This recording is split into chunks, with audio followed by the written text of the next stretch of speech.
Hello again. My name is Junior Hoops. I'm the Family Advocacy Program Manager here at ACS. You've seen me a few times if you've seen my videos. I did one on stress management, anger management, sleep hygiene, and now I'm going to be talking about good communication. These are tips that we can do not only with our spouses or coworkers, but also with our children. And so these are just some tips that we've put out. If you haven't followed us on Facebook, you can go back and follow the tips. But I'm going to be talking about all of them now, but you can always go back and follow us on the Facebook. The number one tip that I started with, when you think of communication, some people don't think of it as much. They think it's more of just talking.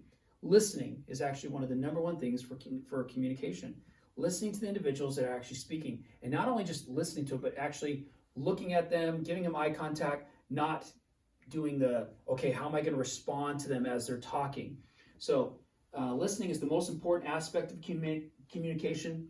Successful listening is not just understanding the spoken or written information, but also understanding how the speaker feels about what they're talking about. So listening is extremely important when you're trying to communicate with individuals. The second thing, the second step or the second tip that we had was use I statements. You can't be saying, this is how we all feel, or all of us think this. No, it's I. This is how I feel. This is how I see it. This is how I understand it. By using these I statements, you're taking ownership of what is going on. Plus, it helps the person you're speaking to know that this is something that affects you specifically. This is the way I feel. When that happened, I was hurt. Or when this occurs, I didn't like it, and this is why I feel this way. So again, using those I statements as much as possible.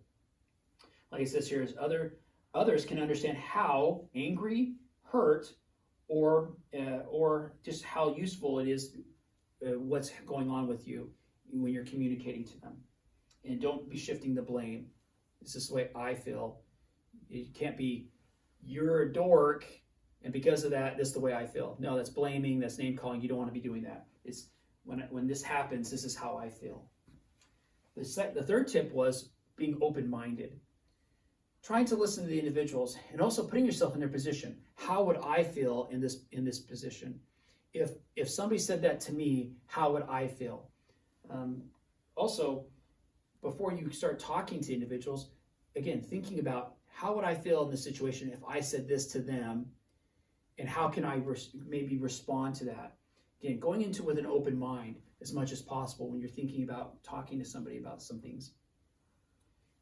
Also, remember your tone of voice, whether it's really loud or really monotone. These are things that people are going to notice, or really agitated. Sometimes it's hard because when you're upset, you start feeling a lot of emotions. And so again, taking nice big deep breaths, maybe not addressing it right then, but being able to calm down a little bit before you actually talk to these individuals is a great way to communicate. You want to try as much as possible, use a tone of voice that isn't blaming or insulting or degrading to the individuals. And the last thing is your nonverbal communication. If somebody's talking to you and telling them, they're saying, this is how I feel, and you keep checking your watch, or you're tapping the floor with your foot, or you're doing something with your hands, or you're reading or something like that. This shows those are nonverbal cues that somebody's going, they're not listening to me. And if you're sitting there on your phone and somebody's talking to you about something important to them, and they're like, are you listening to me? Again, those nonverbals show that you're not vested in the communication. So you want to try to make sure that your nonverbals are that you are open to the individual as they're speaking to you. Your arms aren't crossed, you're not scowling at them, or you're rolling your eyes. Those are all nonverbals that show the individual that not only are they not engaged in the conversation, but they're not interested in what I'm saying. So again, the gestures you make, the things you talk about, or the way you respond, these are all things that affect our communication. So, like I said earlier, these are all tips of the day that we did: listening, using I statements, being open-minded, tone of voice, and our nonverbal communications. Please, again, follow us on Facebook. My name is Junior Hoops. I'm the Family Advocacy Program Manager here at ACS.